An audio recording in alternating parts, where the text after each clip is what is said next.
32.7 inches yung seat height niya. Ang pinakamagandang accessories na kayo dito. Upgrade titanium exhaust. At ang nagamit natin, kilometer per liter. Grabe, no? Grabe, malakas din pala to. Malakas din.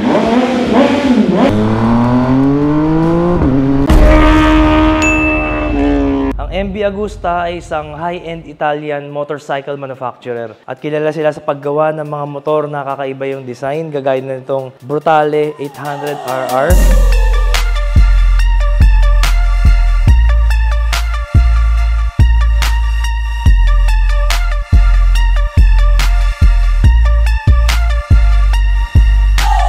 So meron po dalawang klase nito. Yung isang version ng naked bike ni MV Agusta ay yung Dragster. So ang difference po nila ni Dragster ay mainly sa wheels, naka-spoke rims po si Dragster. At ito naman ay naka-mags. Then yung taillight ni Brutale pa-triangle. Tapos si Dragster naman siya yung pa-letter, parang heart yung shape niya. And then sa handlebar naman, mas sporty itong Brutale. Medyo mas nakayuko ka. Tapos mas upright ka naman sa Dragster. So yun yung mga ilang difference nila. And makikita natin, sobrang lupit ng design niya. Talagang pag nakita mo siya, head turner.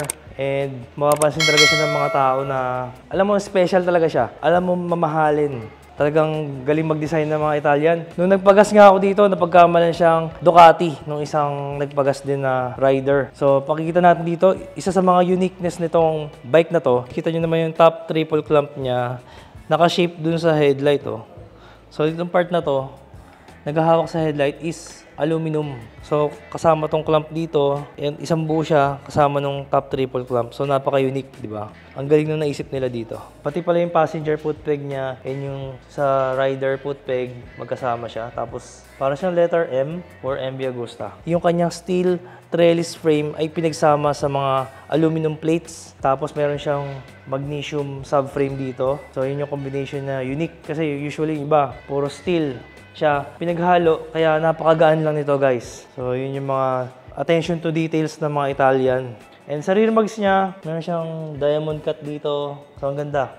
Talagang premium na premium yung design niya. Kaya nung nilabas to, nasa more than 1M ang presyo nito. Isa sa pinakamahal na bike that time. This is powered by a 798cc 3-cylinder. So, kaya kita nyo napaka-compact yung engine block niya. Hindi masyado nakalabas dito. Unlike sa mga inline 4, yung mga block nila nakalabas na talaga. Kaya narrow siya, mas compact siya, at mas lightweight dahil nga 3-cylinder lang siya. Nagustuhan ko dito, guys, to. Nilagyan na nila to ng Brake Master Reserva. May protector na siya. Kasi usually, tinatalsikan niya ng bato. Tapos nakita niyo naman, meron siyang malaking radiator at meron na rin siyang oil cooler. So napakaganda ng cooling system niya. Naka-Brembo brake calipers na siya. Suspension niya is Marzocchi upside down, fully adjustable forks. Kulay black din yung inner tube niya. So very exotic talaga yung mga materials na ginamit dito. Naka single-sided swing arm and yung likod niya fully adjustable din.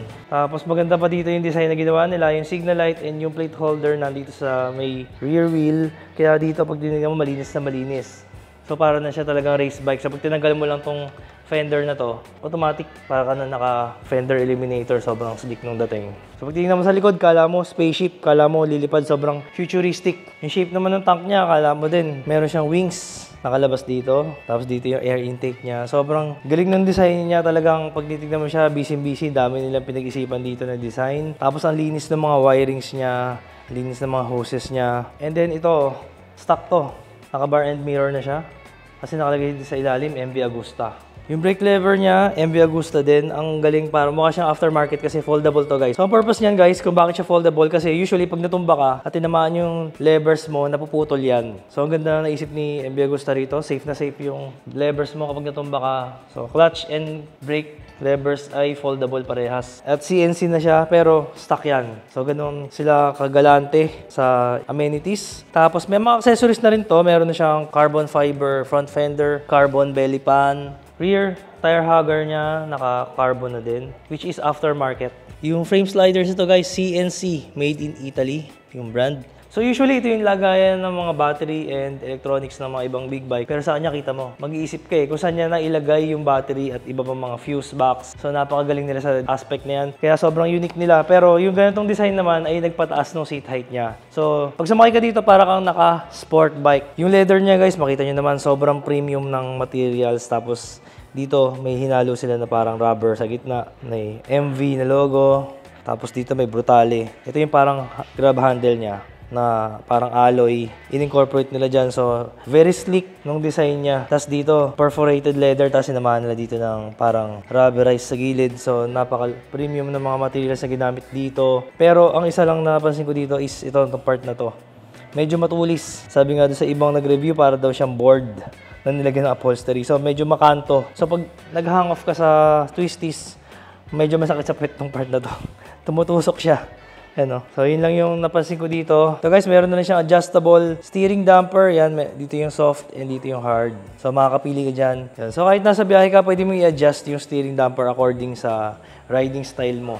Yung headlight niya ay naka-LED. Meron siya parang ring dito. LED, DRL. Yung likod niya is LED. Mga signal lights niya is also LED. Tapos maganda rito, naka quick shifter, up and down na siya. Yung panel ng 2019 is monochrome LCD. Meron na siyang riding modes para sa kanyang engine map, odometer, trip meter, gear indicator, RPM or tachometer, ABS and traction control. Merong 8 levels of adjustment. May napakalit na clock. Dito may speedometer. And unfortunately, wala siyang fuel gauge. So, ang gagawin natin, isilipin natin dito. Kung meron siyang gas, ayun, dami pong gas. Tumapon pa. Pero meron siyang low fuel indicator, which means meron kang 4 kilometers para maghanap ng gas. Yung handle grip niya, may nakalagay di MV. Sa casing na kanyang throttle, naka-MV din. So, ride-by-wire technology to. Tapos, nakakatuwa yung riding mode niya, nakalagay engine map. So, racing ang dating niya. Kasi usually, mode lang yung nakalagay. Pero siya nilagay niya engine map. So, parang race bike siya. Tsaka iba din yung mga controls niya sa panel. Instrument panel niya ito. Isang buong rubber. So, yun, parang weird lang na, yun, pag pinurse mo siya, pumutupi siya lahat. Pero, yun, unique yan. Unique kay MV Agusta. Yan. So, susi niya, guys, kita niyo naman, napakaganda. Kulay red, na may nakalagay ng MV Agusta logo. Cute lang, maliit lang siya, pero unique din talagang meron silang may design siyang sarili. So parang para sa akin si MV Agusta lang yung may ganitong design. So mas maganda yung susi niya compared dun sa kalaban niyang Italian. Yung tires naman niya, Pirelli Rosso 3 stock niya. 120 sa front and 180 sa rear, which is usual sa mga middleweight bikes under 1000cc. Tapos ito, papansin nyo rito sa signal light niya, dito mayroon metal protector cover, samantalang sa kabila wala. Dahil ito po ay ginawa para sa exhaust, para maprotektahan itong signal light kasi plastic lang to eh. So may tendency na sa long ride, yung buga nito nakadirekta rito, pwedeng matunaw itong signal light na to. Kaya nilagyan nila ng metal cover. So ang galing, naisipan nila gawin yun. So pakita na natin kagad yung kanyang seat height. Ayan. 32.7 inches yung seat height niya. Pero parang feeling ko mas mataas pa siya doon. Almost 5'5" yung height natin and ayan, tiptoe talaga tayo. Pero magaan lang siya guys, 195 kilo lang siya. So napakadali niyang i-maneuver, itulak-tulak sa parking at iwas-iwas sa traffic. Napakaganda ng handling niya. Ang pinakamagandang accessories na kayo dito, upgrade, ay itong MV Agusta titanium exhaust. Nagpapataas ng horsepower, weight reduction, at syempre maganda yung tunog niyan. I'm sure gusto niyo na marinig, kaya sound check na natin to.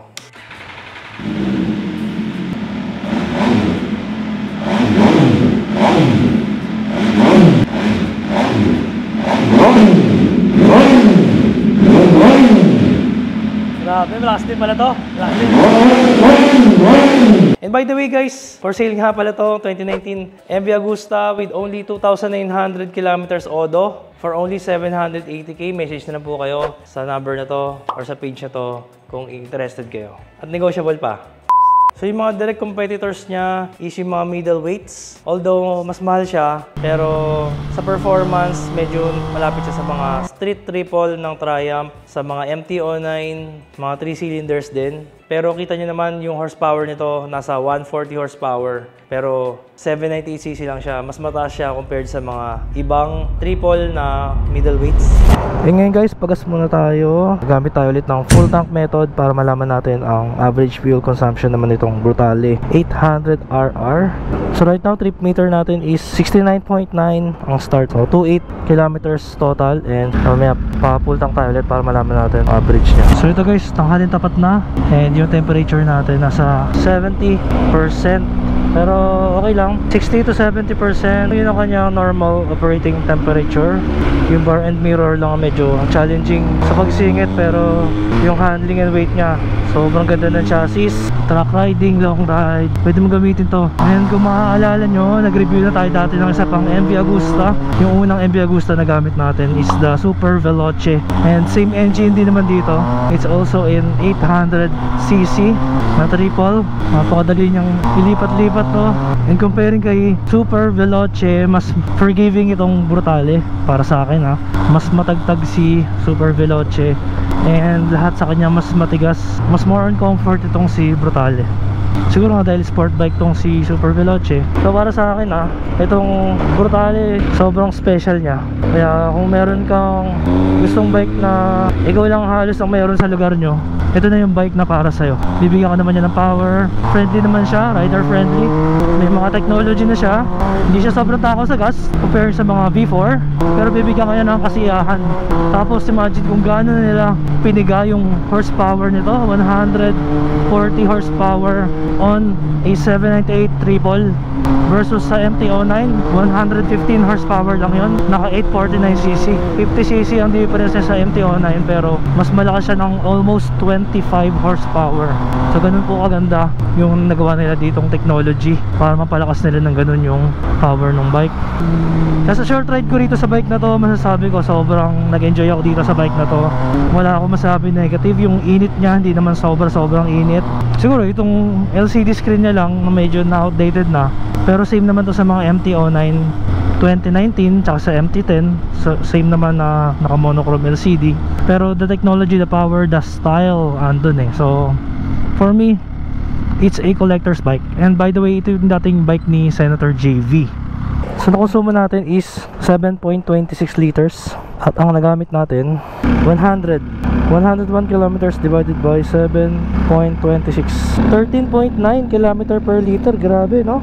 Not bad for a 140 horsepower. Tapos takbong walwal naman yun eh.